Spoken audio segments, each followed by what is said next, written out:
problem. In fact, we were tormented by something else. God knows whether it is wise to do it. After all, I ask you, how would the United States of America, you and I, react if a group of communists from Leningrad would come to Pittsburgh to plead with us about better housing for a certain ethnic group in the Hill District? How would we react about it? We would not be so comfortable, and we would not be so elated about it, and this is quite natural. There are some people who refuse to see and to understand the Russian position in this problem, and we felt it had to be included in our plans and in our deliberations. Next morning we arrived in Paris, and if I would be Marc Chagall, not exactly in his nusach, I would tell you how we looked, 10 of us. We got a young boy with talisim and with tefillin on Orly Airport, davening with a minyan. And here people are running, catching this plane and another plane. You know what goes on in Europe now with the traveling. And here 10 batlonim out of Mars with talis and tefillin, with long volen and talisim and sidurim, have the chutzpah to get up in that beautiful Orly airfield und sich wegstellen und sagen, Agdushe, Punkt wie mir sagt, das ist Schare Teire. And somewhat symbolically, the noise of the jets interfered. And I was thinking it is an unequal match. Our Mizmer Shir Chanukas to the noise of the 4-engine jet. And then I felt that all of life, all of Jewish life and Jewish history and destiny is an uneven match. The little one, the small one, the fragile, the powerless against the giant.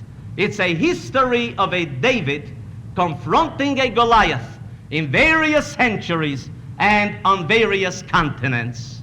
So we davened, we concluded, and then we were told that our plane is about to leave Paris. We had several hours there, and we met with certain people whose opinion we considered very important, religious leadership, and the head of the Jewish community of Paris, of France, they came to see us. And of course, we listened attentively to some of their recommendations and their guidance. We entered our plane about 1 o'clock. In fact, 2 Pittsburgh girls met me at the airport as I was buying a postcard, and they were on the way to Israel. And I said to them, we are on the way to Soviet Russia, and you should have seen the expression on the faces of those wonderful 2 youngsters from our city. So we took the plane, and our plane stopped in Hamburg, and I don't have to tell you what our reaction was when we came off for an hour and a half on this blood-drenched territory with Jewish blood. And then we came to wonderful Amsterdam, those wonderful people of Holland. And as we came off there on the airport, we could not help but feel gratitude and some elation. A people who has shown a consistent standard of civilization and decency in as far as the tragedy of our people were concerned. And finally, we came to Helsinki, to Finland. And here again, we saw some kind of a wonder of our own international community. Here, a republic with hardly 4 million people at the border of the mighty, the huge, the multilingual and multiracial Soviet Russia, preserving its independence, its political system, its sovereignty, its traditions, with a degree of pride and even without much fear. In Helsinki, we had to daven minche, and the people were very nice. They gave us a room which has been kept there for the personnel of the airport. And here, within moments, it was announced that we are about to enter the Russian plane, the Samolyot or the Aeroflot. I cannot tell you what happened. I could understand, I who was born in Soviet Russia, I who knows something what can happen to people there, and one who was there only 14 months ago, how our our face changed instantly. But when I looked at those American-born very proud and happy young men who were part of the delegation, and they too changed their color. As soon as we got into this plane, the entire mood changed. And as we came into the plane, we sat near a larger group of Jewish merchants. They were coming from Paris and from London, from Belgium, to buy fur. In fact, when we came to Leningrad, the Astoria Hotel, one of the finest, was occupied by more than 500 Jewish merchants who came from Belgium and England and France. This is terribly important for us to know, and this is why I'm giving you those facts. They came to buy fur in Russia, and of course in the city of Leningrad. Well, you could see right away that these were comfortable, free, affluent people. Their dress and their mode of speech has shown this. But as we sat in the Aeroflot, we realized that Shmiras Haloshon, watchfulness of your words and your tongue, begins right here at this place. When we came in Leningrad, it was late. However, as some of you know, Leningrad has those majestic Bieleye Nochi. It does not get dark, and it is almost as daytime. We were met by an agent of the government and by the interest agent. The reception was very warm and very cordial. Immediately we were taken, all of us, to a special room for custom inspection. And here, as they brought us to the room, I was the spokesman by virtue of language of the group. The commissar turns to me and he says, "Do you have any Talmuds with you?" I said to him, this is just like you would ask me, do I have the Encyclopedia Promyshlenosti Technica or Britannica? I said to him, this constitutes so many volumes, it's impossible to carry such a thing in a chamedan which we have here. However, I said to him, each one of us has one book of this Talmudic encyclopedia. For some or other reason, he did not ask whether we have other religious books. However, when I told him this, and I told him what else our group has, Talis, Tfilin, others, he turned to me and he says, tell your colleagues that they are making a promise here that none of these articles will be given to anyone in our country. They will be taken back together with you. And of course, I said to him, there's no question about it. We are your guests, and you can rest assured that this will be done as you expect us to do. We were brought to our hotel, the Oktyabrskaya, and of course, after a difficult day of traveling, each one of us were assigned to their rooms, and this can be said openly. Many of the rooms for certain people who visit Soviet Russia are completely taped. And not only the rooms, but also the taxi in which you ride and the bus in which you are taken, even by the interest. And our men knew all of those things, and they tried to abide by it. I don't have to tell you how valuable it is when some kind of a tourist brings with him a Bible translated into Russian. This is at premium in Leningrad, in Moscow, any place. And in New York, many copies have been published of it this year with a Russian translation. And you cannot imagine the elation and the appreciation when such a Bible with a Russian translation is given to people who want it, especially those whom you meet in the synagogue. Now it begins the old story. We came into the synagogue in the morning, this was Tuesday morning. And I do want to say that when we were met at the plane by the interest agent, some of us recognized them right away to be one of our own, a Jewish person. And I must say, in all fairness, although Michael is a dedicated communist, very loyal to the government, he has shown such understanding and such kindness and such politeness to us, something which we will not forget. In fact, when we had to part with him, we were so moved by everything he did, and I'll tell you later on what else he did, in a legal way, of course, nothing to break the law. And we made a collection amongst ourselves of 25 rubles. And I came over in the bus as we're about to part, and I said to him in Russian, Michael, this is a little expression of our gratitude. You do not tip in Russia anyone. And he said, no, I thank you. I cannot accept this.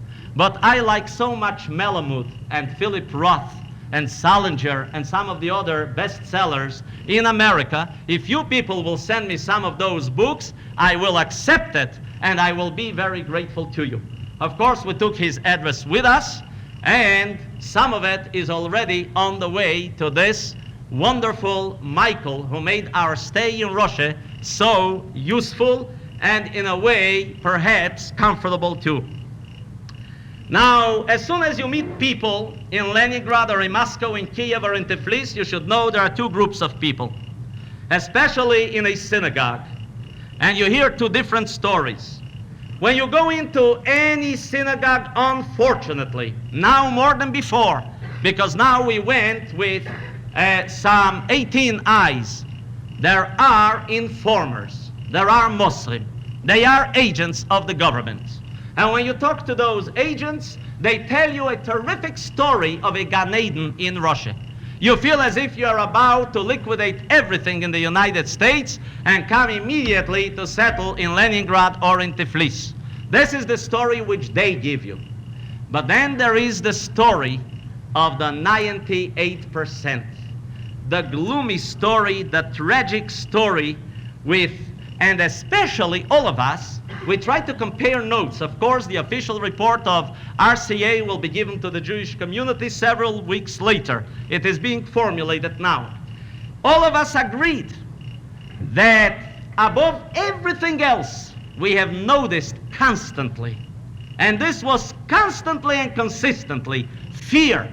Everyone is afraid. Mitzitat v'fafaya. They begin to talk to you even about the weather. To an American, he will look around in all sides whether somebody is there, because somebody may misconstrue that when you spoke about the climate, it's too hot. He may say, also die meint, dass it's zu schlecht, or something else. Even the ordinary, the social amenities, all of these, you are afraid to utter to a foreigner because you may be taken as a spy. And this is a klole, a terrible curse. You find it in the Teicheche. Vehevesi moirech bilvovom ve'yen redef. When the Torah speaks of a certain tragic, helpless situation in Jewish life, which will reach unbearable, intolerable extremities, it says you will be afraid. You will fear the man next to you. And this klola, this curse, unfortunately, has fallen upon the shoulders of 3 million Jews. They are afraid, no matter who you are. They can see you as a rabbi from America, and they understand that those people came for their own good, to intercede and to plead and to try to achieve something, but they are afraid. And of course, I don't have to tell you what this fear does. There are three things which undermine the health and the spiritual equanimity of an individual, the rabbis tell us. And this is pachad, fear is the first one, derech. There's something else which undermines the Jew in Russia, derech. He is accused of not being rooted sufficiently and honestly in the society of Soviet Russia. He's cosmopolitan. He is more susceptible than the other ethnic groups to subversive activities because he has a relative in Brooklyn and a brother in Tel Aviv, and because he has a state of Israel. So they say he is baderech. He is constantly ready to pick up his valise and to move. And then there's a third one, ve'ovon. When it comes to accusing anyone for certain crimes, although the Jew is only 1.5% of the Russian population, they constitute 62% of those who are accused, even in the newspapers, even today. 1.5%, but 62% as far as being accused by the Russian government. So they have this klole of pachad and derech and ovoin. Now, some of these people, we were interested to find out what has the retirement, to be polite, I'm speaking now like a Muscovite, what the retirement of Khrushchev did for Russia. And we heard quite a few opinions. Some of them said that Khrushchev was an anti-Semite. Khrushchev was brought up in that part of Russian territory which was guilty of most vicious and bloody anti-Semitic outbursts during the Tsar, and especially the civil war following the revolution. And they feel that there is a climate of relaxation, a little bit of a thaw. You are not as afraid. They feel, some of them, that the change has been almost as great as from Stalin to Khrushchev now. Others, we must tell you frankly, deny it. And they say that although Kosygin and Berezhnyov are sophisticated intellectuals and very brilliant craftsmen in as far as leading the government, but still and all they are not too much concerned about these problems of the ethnic groups, because a government which has to buy from Canada some 500 million bushels of wheat cannot worry about other problems. A government where the executive walks in Moscow or in Leningrad from his office about 5 o'clock, as we have seen it, and there he has his briefcase and his Pravda under one arm, and there he sees an ocherez, a line. And whoever in Russia sees an ocherez, he runs to be the next. It may be tomatoes, it may be potatoes, it may be a kilogram of butter, or it may be some vegetables, other vegetables or milk which came in. And these are not stories. So as you pass by Leninsky Prospect or Gorky Street or any of these, lines 15, 20, 30, and sometimes more people. And the sophisticated executive of government, in one hand he carries the Izvestia, in the other one, schämt sich nicht. In a most modest package, he carries 5 kilograms of potatoes, a present to his wife for dinner. Now this is something which is still happening at this very day, when they have done such great wonders with space. In Moscow in the morning they give us coffee and it was black. So my colleague said to me, can't you get some milk for us? So I said to the waiter, пожалуйста, холодное молоко, we would like to have cold milk. So I see she goes to the head waiter. Comes to the head waiter und sie tun a conference, wie mir wohl gedacht a runterwerfen eine atomische Bombe da himetzen. And she talks and there's cross conversation, and I see the head waiter goes to the commissar of the kitchen. He comes back the commissar lane and he apologizes. And he wasn't ashamed. I love this Russian innocence. And he says to me, this is a very hot day today in Moscow. It was not as hot as here today, I assure you. And he said the milk got sour on the way from the dairy to the hotel. I could not contain myself, and I knew I may go to Siberia any moment. I said, a country which can make a Sputnik cannot bring safely the milk to this dining room, it shouldn't get sour. He became red and white, and of course I immediately got my release from the Foreign Service of the United States. Now, these are things which you see in the Soviet Union today. But let us go on with our own problem. So there are some who say that conditions have improved and some not. We have decided as soon as we came into Russia that we are going to do everything and anything to be in touch, especially with young Jews. We wanted to speak to those who are second and third generation revolution children. So I was on the way with 2 of my colleagues to find the sister of one of the venerated Roshei HaYeshiva of Yeshiva University. I gave him a promise in New York before I left that I will see her. We did not see her a long time. I had the address. And I asked 2 other men to go with me. And there were obvious reasons for my not going alone in any place in Soviet Russia, especially on this trip. I was advised to do so.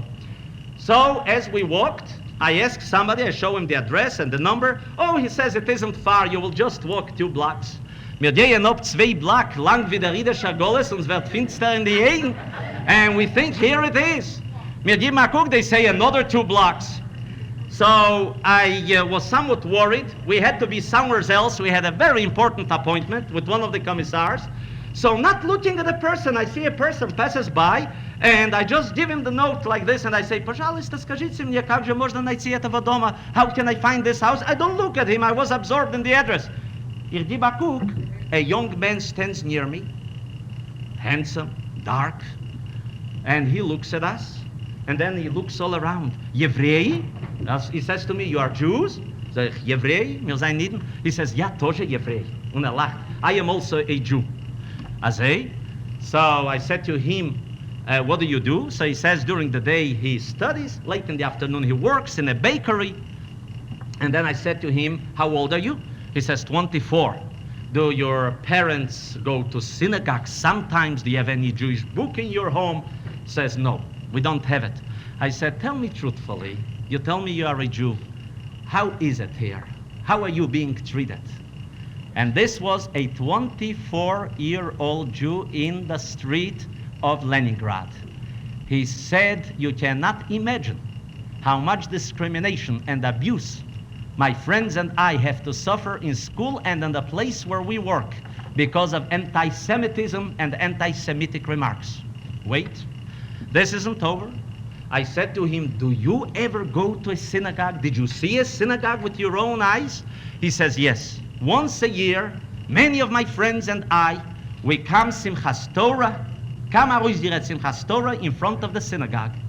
And by the way, we have irrefutable evidence.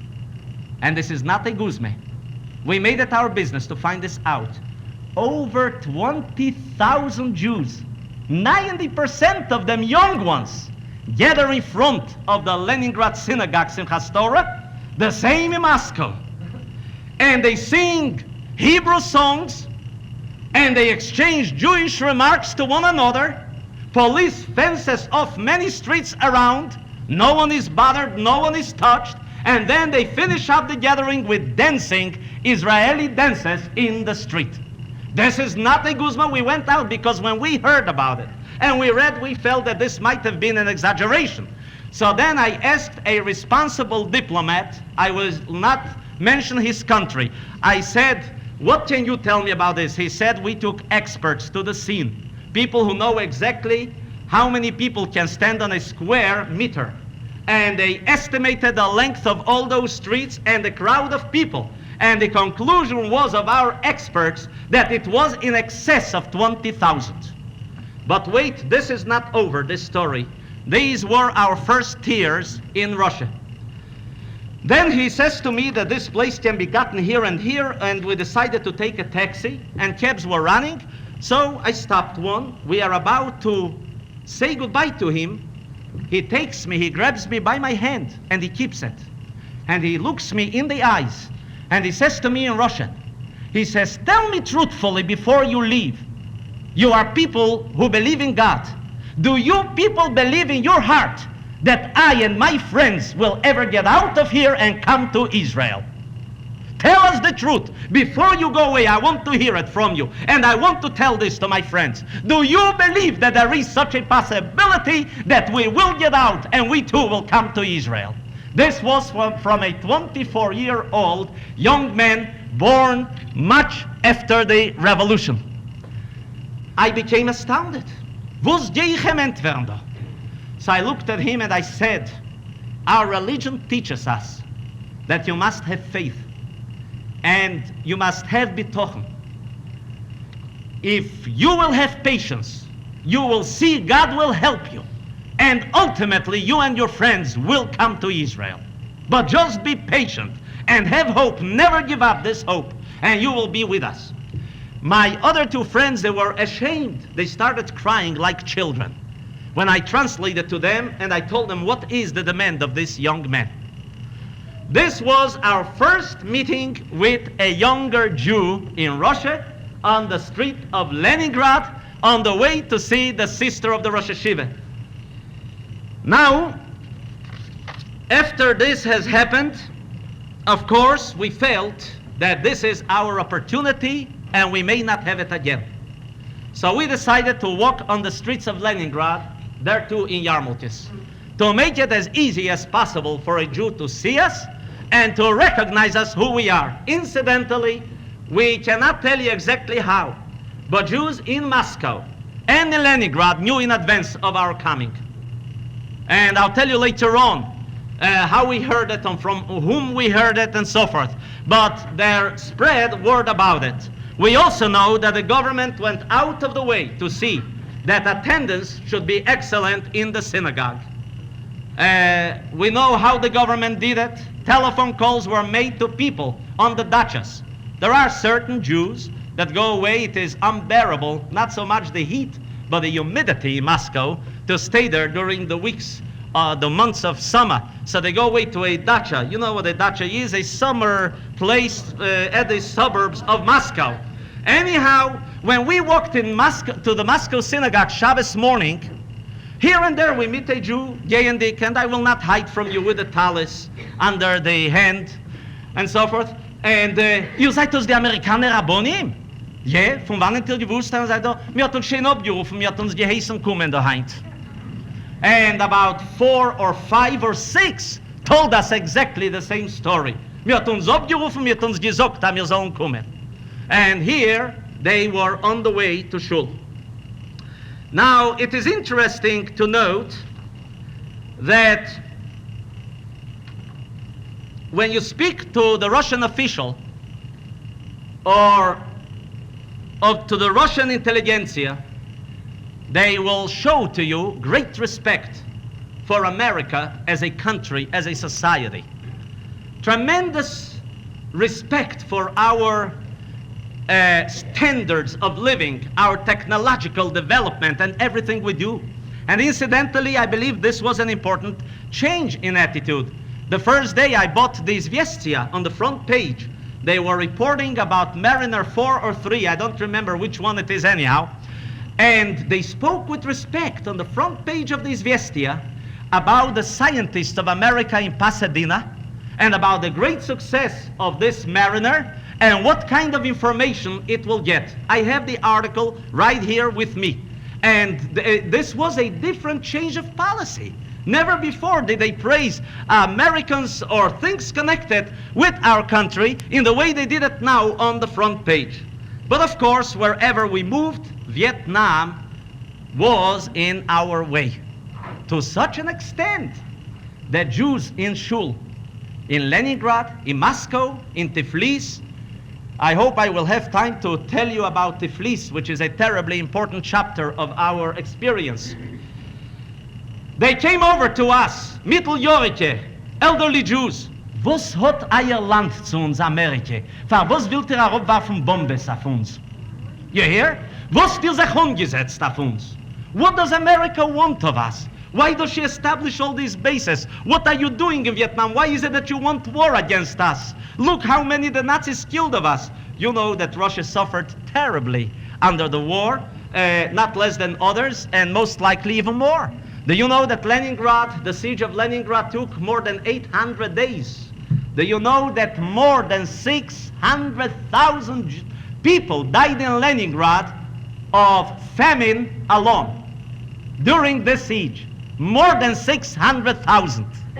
And when we came up in Leningrad on the cemetery, I have here the picture with me, of course, I don't think you will see it.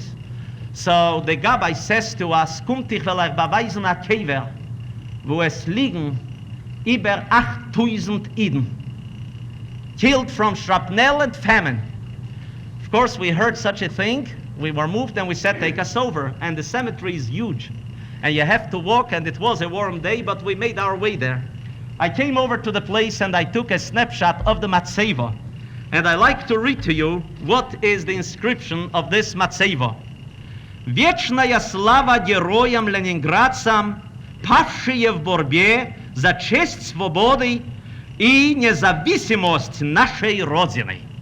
They say honor and glory, eternal honor and glory to the heroes of Leningrad. A war Jew is not mentioned. And on a Jewish cemetery who fell in the struggle for the independence of Leningrad. And kindly listen to this expression. За честь свободы, for the honor of liberty, of freedom, и независимость and independence. You hear that they fell for liberty, freedom, and independence. naszej rodziny, for our birthplace, our fatherland, and so forth. And my friends and I, we said to one another, Niezawisimość I swoboda for women. For whom was that liberty, and for whom was this independence? We called over an elderly Gabbai, a Lubavitcher Chosid with a longer beard, a most wonderful person who gave us important information on the status of the cemetery now. And we asked him to make, on behalf of American Jews, a Keil Mole at this place. And I said to him, wie kommt das? Es liegen dort 10.000 Tiden. So nicht stehen ein jüdischer Wort auf dem Matzeve. So he says, mir hat gemacht am Matzeve und sie gewesen ungeschrieben mit Jiddisch. Und mir hat das zerbrochen und mir hat aufgestellt die. Not to permit. And now I'm coming into the cemetery phase of Soviet Russian Jewry. I know it is a painful and a distasteful thing, but I think we have to tell it to you. On the Bes Elam, when we walked up and we walked there, long stretches, we could hardly find among the new matzeves, thousands of them, and we took a count, all of us spread for the last 20 years, any Jewish letter. Not a Jewish letter on a matzeva. This is number one. Number two, when we were on the cemetery, some Geisem Badoyan, much to our pain, we witnessed 2 funerals. And on the cemetery is a place where you can talk to people a little bit with more comfort than in other places for obvious reasons. So here arrives a Jewish funeral as we are standing. A bus comes and the coffin is in it and the family sits with it. That is the minhag there. And then the second bus with the relatives and more friends. As the people step out, we were dressed in the yarmulkes. I was dressed exactly as I am dressed now here. And I see a very interesting face of a man come out. He looks over 60. And as he came out, I come over and I stretch out my hand and I said, we want to express sympathy to you. We are American rabbis. And we came, he says, oh, I heard that there are a group of American rabbis visiting here. And I speak to him in Yiddish. He doesn't answer me a word in Yiddish. Whatever I say in Yiddish, he answers in Russian, but not a word in Yiddish. Then, of course, one of the obvious questions is, who are you and what are you? So I find out he happens to be a surgeon, a chirurg, in a leading clinic of Leningrad. So I said to him, как же здесь живется для евреев? Wie lebt sich do Jiden? Sagt лучше. It is better. Luce. He didn't say that it's so wonderful. Then I said to him, do you have children? So he says, yes, I have. So I said to him, do you tell them anything about your past as a Jew, your relations, anything? He says, I don't tell them much, but they know it. So I said, how do they know it? He says they know it from our anti-Semites in Leningrad. You hear? From our anti-Semites in Leningrad, they know it. They come across it in their classroom, in their place of occupation. So he said, although I did not tell them, but they are telling them. And here I could not help but think of that remark of the brilliant author of Russia who ranks on the very top, perhaps with one more, Ilya Ehrenberg. You know, one of the rabbis asked Ilya Ehrenberg on a previous visit, Ilya Ehrenberg, you are a communist. Ideologically, you are so far from us. Why do you retain your Jewish identity? And he turns to this rabbi and he says, you know, I do not believe in anything. And I have no connections with you people in any way. But one thing I will give you a promise. As long as there will be even one anti-Semite left in this world, I will claim that I am a Jew. That was the answer of Ilya Ehrenberg. You make your own judgment and your own criticism on this saying. So he said they are letting them know. Then he says, I do want you to know, although we have those things, but I want you to know that most of the doctors, the staff members and the research people in my clinic, in front of the other rabbis, are Jewish. In spite of these remarks and things, most of them, he says, are Jewish. Now we witnessed a funeral, 2 of them. One we did not go because we heard that there was no tachrichim. and there was no tahare. Incidentally, over 85% of the Jews who are buried in Leningrad and Moscow do not have tachrichim and do not have tahare, because it is physically and otherwise impossible to get it because of government interference. Only some 10% get tachrichim and tahare. Leningrad has about 200 Jewish funerals each month, and 90% or 85 of these do not have the traditional Jewish ritual at this place. Now, there is a danger now that they will lose the right to their own cemetery. And some will ask you, but aren't there more important things for which to bargain with the Kremlin than a Jewish cemetery? You people, whoever says this does not know Jewish history. Hitler, Imach Shmei, knew that the Jewish cemetery is a link of history. It's a depository of Jewish experience and the Jewish past, reminding him perhaps something of the future. Because even as we walked in Leningrad on the cemetery, we saw a number of young people. On the cemetery we saw more young people than we saw in all the synagogues, except for Tiflis. And there a young man, without a hat, without a yarmulke, he stood and he put flowers on the grave of a mother. And he stayed there for a while. And we felt that here was a little bit linked with our people, with his past, with a Jewish mother. It means something. And you know, this was one of the methods of the Nazis to erase Jewish history in Europe, to destroy their cemeteries. And now they are in danger of losing the cemetery rights in Leningrad and in Moscow. And when I asked a certain commissar, I said, why can't you do it? And he gave it in his own manner an honest answer. He said, we have an explosion of population. The Nazis have destroyed so much. We are building in the outskirts, which is true. They are building many, many apartment homes. And there are every day over 200 new apartment units built in Leningrad, every day ready now. So he said, we don't have any place. I said, we in America too, we have the same problems, but you can get it 30 kilometers out of the city. He said, this too will be occupied. And Soviet Russia is planning, he said, to transfer now to cremation.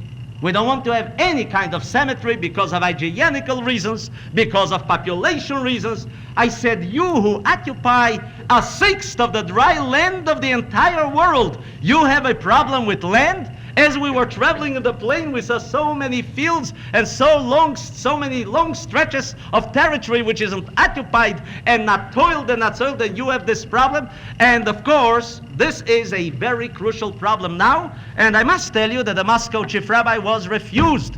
On Friday when we were in Moscow, he went to the minister. It was felt that this would be the proper time for him to go and see Minister Puzin, who is the head of religious cults of Russia.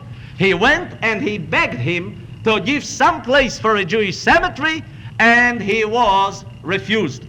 I don't know why is it that the press did not relate this. They did tell the story about the 3 concessions which were given, but they should have also told of something in honesty which was not given.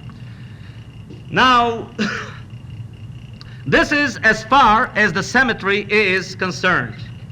And we went, for example, to Peter's Palace, 18 kilometers from Leningrad. We had to take in something outside of all of these other religious activities. And please, on the way back, we sat in the bus. Michael was with us, and our group started singing Ani Ma'amin, Hatikvo, Veshovu Bonim Ligvulam, a very moving Hasidic song that the children will ultimately return to their heritage, to their inheritance. And as we were singing, Michael was facing us. You know how the guides sit in those buses in Europe. They have a seat facing the people in the bus. And he was moved. And then I saw him take out a handkerchief, and he was moved again. And listen what Michael did. As he was listening to these songs, and we're coming in now on Leninsky Prospect, he turns to me, tell your group, he says to me in Russian, that I remember one song which my grandmother taught me in Yiddish. He couldn't speak Yiddish, hardly a word. And if they want to, I like to sing it for them. So I turn to the group and I tell them Michael is going to surprise us with a song. What do you think that they start singing? Go from Pripyat, brennt a fire.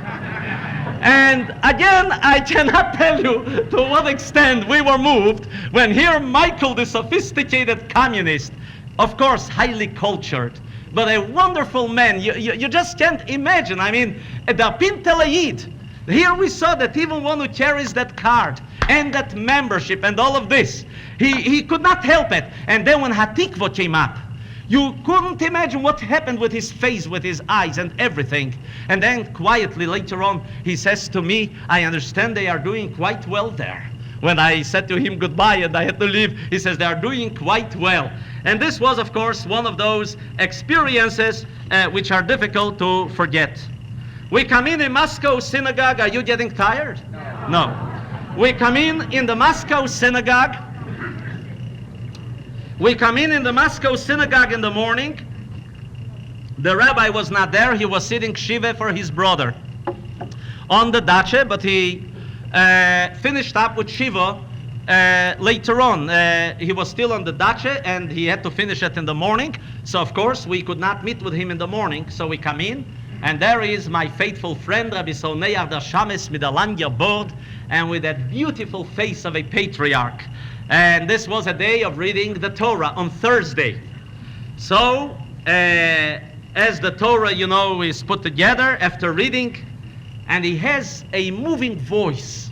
He begins to sing, and the Beis Medrash was packed with people. In fact, when we came in Leningrad, there were 4 minyanim going on in 4 different areas of the shul, but not younger people. So he started singing, Yehirotzei milifnei Avinu shebashamayim shenishma v'nizbaser pseiris teves Yeshuas v'nechomes. And he gave it with so much heart, may it be the will of our Father who is in heaven, that we receive good tidings of deliverance and comfort. And when he came to Yeshuas v'nechomes, he kept on repeating, yes, I would even give you the melody the way he said it, but I don't have the proper instrumentalities for it or whatever you need. And he kept on repeating, Yeshuas v'nechomes. But then when he came to the next stage, he moved all of us. Acheinu kol beis Yisrael ansunim batzoro bashivyo im dim bein bayom bein bayabosh hamotim yerachem aleim. As for our brethren, the whole house of Israel, who are handed over to distress, captivity, may God have mercy on them and grant them relief, bringing them from darkness to light, from servitude to liberty, speedily and very soon. And you should have seen how he was looking at us. We were looking at him, and all the Jews in shul started looking at us, and wir sich zuwinkt, as he went gefährlich. It is just like going in a jail, and people repeating this prayer, take us out of darkness to that which is light, and that which is freedom. 3 o'clock in the afternoon, we met with Chief Rabbi Levine in a large room in the synagogue, and on his right sat the Sotan, the Moser. He came in, so I turned to the Rov. Sag ich, was ist da reingekommen? Wir wollen doch mit euch reden allein. Wir sind doch eine Delegatie. Sagt hat bei euch gefragt. Also hat bei mir gefragt. Sagt he did not ask me, he came in. Of course, my friends were outraged. They were never tried to this kind of business. And they felt that a private audience, a private meeting is a private meeting. And this fellow insisting on sitting there, I am not going to tell you how Teira kept find an eitzeh how to get rid of a Moser even in Moscow. We did get rid of him in about 5-10 minutes, and we entered a conversation with Rabbi